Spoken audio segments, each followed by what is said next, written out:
शुक्राना गुरुजी। एक भावुक और प्रेरणादायक कहानी। पंजाब के छोटे से गांव दुगरी में 7 जुलाई 1952 की सुबह एक साधारण किसान के घर एक बालक ने जन्म लिया। किसी को नहीं पता था कि ये बच्चा आगे चलकर लाखों लोगों के जीवन में उम्मीद की रोशनी बन जाएगा। उस बच्चे का नाम था निर्मल सिंह जी महाराज। बचपन से ही वो बाकी बच्चों से अलग थे।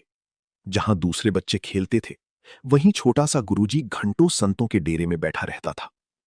गांव के लोग अक्सर कहते, इस बच्चे में कुछ तो अलग है। कहा जाता है, जब वो अपने पिता के साथ खेतों में जाते, तो उस खेत की फसल बाकी खेतों से कई गुना बेहतर होती। धीरे धीरे गांव में बातें फैलने लगी कि इस बालक के हाथों में कोई दिव्य शक्ति है।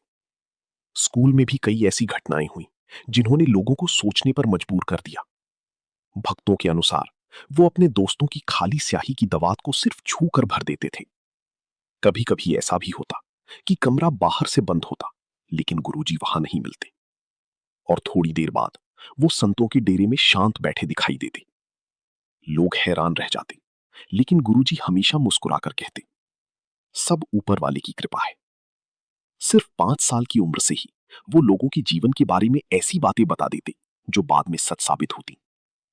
समय बीतता गया, लेकिन उनके भीतर की विनम्रता कभी नहीं बदली। अपने पिता की इच्छा का सम्मान करते हुए उन्होंने पढ़ाई जारी रखी। उन्होंने मालेर कोटला के सरकारी कॉलेज से अंग्रेजी और अर्थशास्त्र में डबल एमए की डिग्री हासिल की। इतनी पढ़ाई के बाद हर किसी को लगा कि अब वो बड़ी नौकरी करेंगे, आराम की जिंदगी जिएंगे। लेकिन शायद उनकी मंजिल कुछ और ही थी। सन 1975 में उन्होंने सांसारिक जीवन से दूरी बना ली।